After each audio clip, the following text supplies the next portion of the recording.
Bon, il y a 2 semaines, je vous faisais une petite blague pour 1er avril en vous disant que je quittais DaVinci pour Premiere Pro.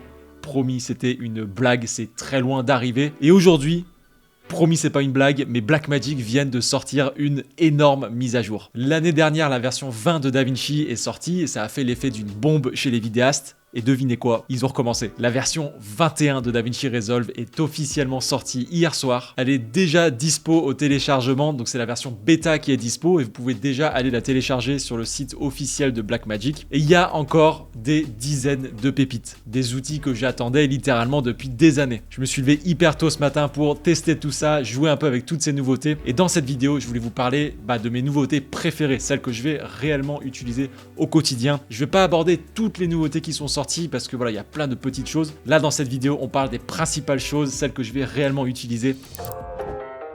On perd pas plus de temps. La première très grosse nouveauté dont je voulais vous parler, c'est que déjà ici, normalement, il y a un truc que vous n'avez pas l'habitude de voir sur DaVinci. On regarde tout en bas. Au lieu d'avoir les 7 fameux onglets sur DaVinci Resolve, on en a maintenant 8. On a l'apparition de l'onglet photo. DaVinci vient concurrencer directement Lightroom avec cette nouvelle mise à jour. On a une toute nouvelle interface pour pouvoir venir retoucher ou éditer des photos, exactement comme dans Lightroom. Donc je vais venir importer 200 photos en RAW de mon voyage en Namibie.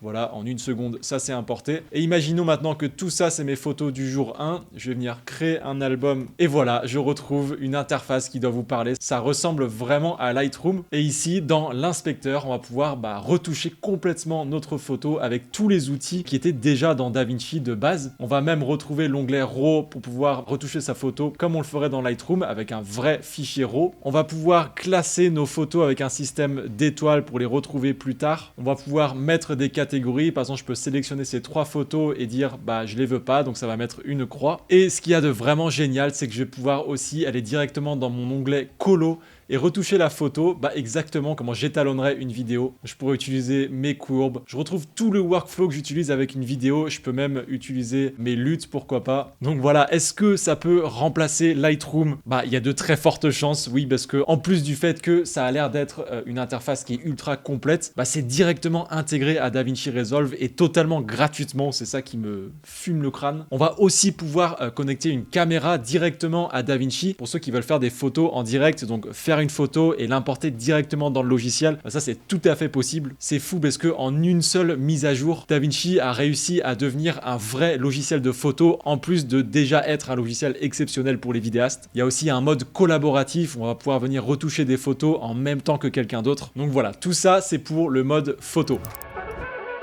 Allez, on va passer à toute une série d'outils qui sont propulsés par IA. Ça va changer beaucoup de choses, vous allez voir. Le premier étant l'IntelliSearch, ils ont appelé ça. Donc quand on vient cliquer sur les 3 petits boutons ici, on a IntelliSearch Mode. On va pouvoir choisir si on veut se mettre en rapide ou en meilleure qualité. Là, pour l'exemple, je vais me mettre en rapide. On va pouvoir sélectionner des rushs. On peut sélectionner tous les rushs, mais je vais en sélectionner que quelques-uns parce que vous allez voir que ça prend un petit peu de temps sinon. Je vais venir cliquer ici sur AI Clip Analysis. Et ici, on va pouvoir demander au logiciel d'analyser tous nos plans qu'on a sélectionnés pour les comprendre et vous allez comprendre l'intérêt. Donc moi, je ne vais pas cliquer sur analyser parce que je l'ai déjà fait. Maintenant, quand on va cliquer sur la barre de recherche, je vais pouvoir taper par exemple zèbre. Et voilà, le logiciel a analysé mes plans et vient de me retrouver tous les plans avec des zèbres. Donc ça va juste être un énorme gagne-temps parce que le nombre de fois que moi j'ai des rushs perdus dans mes chutiers, j'aimerais bien en retrouver un et je passe beaucoup trop de temps à le retrouver. Si par exemple vous cherchez quelqu'un qui a, je sais pas, un manteau rouge, on peut mettre la couleur rouge. Donc là, si je mets éléphant, voilà, j'ai tous les plans avec des éléphants. Enfin voilà, ça c'est juste un énorme gagne-temps. Alors je vous le dis tout de suite, j'ai fait le test. Ça prend quand même beaucoup de temps pour analyser les plans. Là typiquement, j'avais environ 200 plans dans mon chutier Namibie. Et pour analyser tous les plans, ça allait prendre à peu près 10 minutes. Donc je vous recommande de lancer ça, d'aller faire quelque chose, de le laisser travailler un petit peu. Ça paraît cohérent parce que vraiment, ils vont regarder tous les plans que vous avez individuellement. Ici, on peut voir que justement le plan a été analysé et qu'il est prêt à être utilisé par l'IntelliSearch. Info aussi, ça a l'air de marcher qu'en anglais. J'ai essayé de taper zèbre et ça marche pas forcément. Là, je retrouve tous mes plans. Donc voilà, faut bien utiliser ça en anglais pour l'instant. Quand on vient cliquer sur la petite flèche ici, on va justement pouvoir choisir si on veut qu'il analyse tous les plans qui sont sélectionnés. Donc si vous en avez sélectionné comme ça, ou si vous voulez analyser l'intégralité des plans. Prochain outil dont je voulais vous parler, ça s'appelle le Speech Generator. Donc en fait, tout simplement, ça va permettre de générer une voix off. Ça va m'être très utile parce que le nombre de fois que j'oublie de dire quelque chose et j'aimerais bien le rajouter, au lieu de devoir réenregistrer quelque chose, on va pouvoir le générer directement par IA. Donc pour ça, on va dans Timeline, Outils IA et Speech Generator. Ici, on va pouvoir écrire le texte. C'est moi qui l'ai écrit tout à l'heure. On peut écrire le texte qu'on veut générer. On a des modèles de voix et ici, on va pouvoir mettre un custom voice pour justement importer la voix off qu'on veut copier. Donc moi, par exemple, j'ai créé un fichier pour que la voix off m'analyse ma voix à moi. Il faut que ce soit une piste d'au moins 10 secondes. Donc voilà, j'ai essayé de le faire tout à l'heure, sachant que c'est une version bêta, ça fonctionne pas encore en français. Donc ça, c'est quand même ultra frustrant. Je pense que ça devrait arriver parce que à chaque fois, ils ajoutent ces mises à jour assez rapidement derrière. Mais voilà, c'est une nouvelle interface qui est beaucoup plus ergonomique, beaucoup plus simple à utiliser parce qu'avant, on pouvait s'inspirer d'une voix off qui avait déjà été tournée, donc notre propre voix par exemple, mais il fallait faire 1000 choses pour que ça fonctionne. C'était pas du tout optimisé. Là, on a une toute nouvelle interface et quand ça marchera réellement en français, ça va être vraiment pratique. Donc là, si juste pour le test, je mets en anglais le texte, je vais cliquer sur générer. This is a test. This is what it sounds like. Donc voilà, en anglais, ça marche vraiment très bien. Par contre, en français, ça marche pas pour l'instant. Donc on va attendre les prochains jours, prochaines semaines, en espérant que ça arrive rapidement. On passe à la suite et on va aller directement dans l'onglet Colo cette fois-ci pour vous montrer le Face Age Transformer. C'est un autre effet qui vient d'être intégré à DaVinci. Avec cet effet, on va pouvoir changer le visage d'une personne. On va pouvoir vieillir cette personne ou à l'inverse, la rajeunir. Je me suis vraiment fendu la poire tout à l'heure en l'essayant plein de fois. Ça marche beaucoup trop bien. Donc ici, on va pouvoir détecter le visage dans l'image. On va traquer vers l'avant et vers l'arrière. Voilà, ça c'est fait. Et ensuite, c'est ici que la magie va opérer. On va pouvoir mettre l'âge du sujet. Donc je ne sais pas si 30 c'est par défaut ou pas. Si c'est pas le cas, c'est que vraiment il est très fort parce que j'ai que 32 ans, donc il était vraiment pas loin. Et ensuite, on va pouvoir jouer avec le décalage âge. Donc je vais pouvoir me rajouter par exemple 18 ans. Et voilà. Wow, je suis vraiment vieux pour combien ça fait du coup 50 ans. J'espère que j'aurai pas autant de rides à 50 ans, mais voilà le avant-après. En fait, ce qui est fou, c'est que vu qu'on a traqué ici l'image, on n'a rien d'autre à faire. Ça va automatiquement traquer le visage sur tout le plan. Donc comme vous pouvez le voir, là ça saccade énormément. Donc voilà, pas forcément optimisé pour faire un vrai montage là-dessus. Voici à quoi ça ressemble. C'est flippant tellement c'est réaliste. Bon là à la fin, vu que je suis un peu décalé, ça marche moins bien, même si j'ai plus de rythme que d'habitude. Mais là vraiment, c'est assez flippant. Ça marche incroyablement bien. Donc voilà, dans la majorité des cas, ce serait plutôt l'inverse. On va rajeunir la personne, parce que le nombre de fois que des clients pour rigoler m'ont dit « Est-ce que tu peux m'enlever 10 ans ?» Maintenant, je pourrais lui dire « Pas de souci, combien d'années de ta vie tu veux perdre ?» Donc là, si je pars de 32 et que je m'enlève 10 ans, voilà, j'ai l'air d'être beaucoup plus jeune. Honnêtement, ça marche plutôt bien. Faut pas forcer sur cet effet, je pense, mais ça peut vraiment être pratique pour perdre quelques années. Un autre outil dont je voulais vous parler, qui peut être pratique dans certains cas, ça s'appelle le Ciné Focus. Donc ça, en fait, ça va se rapprocher un peu du rendu qu'on peut avoir, notamment sur les iPhones avec le mode cinématique. Ça va être pour rajouter du flou d'arrière-plan. On avait déjà des outils pour ça, mais là, c'est encore plus optimisé. Donc là, si je viens dans Focus, je vais pouvoir mettre et paramétrer la distance floue. Donc imaginons que je vais vraiment faire la mise au point sur le visage du zèbre. Et je vais pouvoir augmenter un peu la profondeur de champ pour pas qu'elle soit non plus trop marquée. Donc vous voyez que là c'est quand même ultra ergonomique. On comprend tout de suite ce qui va être flouté et ce qui ne sera pas. Et ensuite quand je viens dans le résultat, je fais un avant-après. Honnêtement, ça marche vraiment bien. Parce que là pour le coup, même en étant pro, je vois vraiment pas de défaut là-dessus. Après, pareil, ça va prendre beaucoup de temps de lecture. Même si je viens dans la résolution de la lecture et que je me mets en quart, ça va quand même saccader un petit peu, même si c'est beaucoup moins saccadé. Donc voilà, s'il y a quand même quelques petites imperfections, notamment sur l'oreille du zèbre, je le vois ici. Donc voilà, ça reste une version bêta, j'espère qu'ils vont encore l'optimiser. En tout cas, si on force pas trop dessus, ça peut vraiment être pratique dans certaines situations. Donc c'est un outil qui est ultra travaillé, on va pouvoir travailler directement la profondeur, l'ouverture, donc je pourrais venir choisir l'ouverture que je veux mettre, la distance du flou, la profondeur de champ. J'ai vraiment des outils pour venir travailler directement tous ces paramètres. Donc voilà, je vais vraiment prendre le temps d'analyser tous ces outils pour pouvoir derrière créer tout un nouveau module sur ma formation DaVinci. Si d'ailleurs la formation vous intéresse, j'aborde vraiment tous les aspects du logiciel. Il y a 90 cours dessus, donc vraiment on aborde tout. Il y a un espace communautaire dedans aussi où on peut s'entraider, où vraiment il y a 800 membres qui posent des questions, qui interagissent entre eux. On a un espace communautaire dans la formation aussi, comme ça vous bloquez jamais. Si vous avez une question, vous la posez et moi je passe dessus quasiment tous les jours. Donc voilà, si ça vous intéresse, le lien est juste en dessous. On passe au prochain outil qui est le Face Reshaper. On va traquer vers l'avant et vers l'arrière et ensuite avec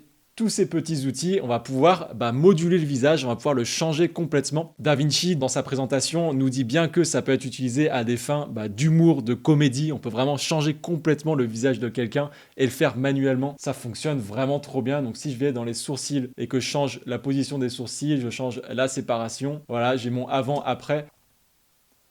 Je vais pouvoir agrandir la bouche, changer la position, peut-être me mettre aussi un gros nez. Enfin, voilà, ça peut vraiment changer le visage de quelqu'un et ça fonctionne hyper bien. Je me dis que pour YouTube ou des petits moments d'humour, de comédie, ça peut quand même très très bien fonctionner. On a un autre outil aussi qui s'appelle gommer les imperfections. Donc ici, on n'a pas beaucoup le choix sur ce qu'on veut gommer ou modifier. En tout cas, si on vient l'amplifier à fond, on peut voir que ça vient adoucir la peau, donc ça peut vraiment être pratique dans certaines situations. Si quelqu'un vous dit que, je sais pas, ils ont de l'acné, ils veulent enlever les boutons, on va pouvoir le faire très très simplement avec cet outil. Par exemple, si je viens le mettre sur ce plan ici et que je pousse ça à fond, voilà, on peut voir le avant-après. Bon, ça enlève même les grains de beauté, mais en tout cas, voilà, ça vient vraiment sublimer la peau et ça fonctionne hyper bien. On n'a même pas besoin de venir traquer ou quoi que ce soit, ça le fait directement. Donc il y a un autre outil, je vais rester sur ce plan-là, qui s'appelle Ultra Sharpen, pareil, propulsé par IA et qui va venir rajouter du détail dans l'image. On avait déjà des outils pour ça dans DaVinci, mais ça peut vite dégrader l'image. Là, on a vraiment un outil qui, justement, va respecter un peu l'image, on va dire, et ajouter du détail sans dégrader l'image. Là, si on regarde le avant-après,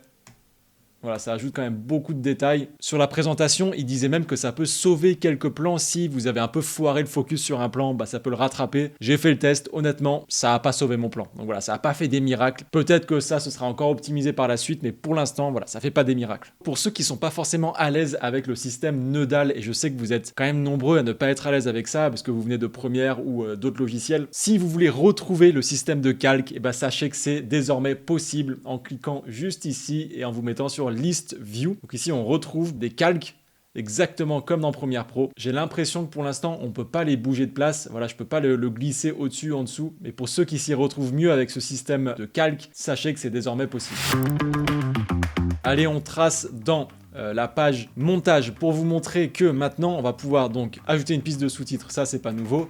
Si je vais dans créer des sous-titres de l'audio, ça c'est toujours pas nouveau. Par contre, ce qui est nouveau, c'est que maintenant on va avoir un correcteur d'orthographe. Donc ça va quand même être pratique parce que moi le premier, je peux faire des fautes d'orthographe et j'en vois énormément aussi sur les sous-titres des gens qui postent des réels par exemple. Donc si je viens par exemple changer une lettre ici, tout de suite on voit que DaVinci va venir le souligner, donc pour nous dire qu'il y a une faute d'orthographe. On pourrait croire que c'est un détail, mais vraiment je pense que ça va être pratique de pouvoir voir si on a fait des fautes d'orthographe sans faire exprès. Autre chose qu'on peut faire, et par contre j'ai l'impression qu'il bug encore en ce moment, parce que encore une fois on est sur une version bêta, donc normal qu'il y ait des bugs, c'est qu'on peut enfin rajouter des emojis. Donc là si je viens mettre un emoji à la fin, ça marche pas, c'est ce que je vous disais, ça faisait la même chose tout à l'heure. Mais par contre, quand on vient ici sur la piste, on voit que l'emoji est bien présent ici.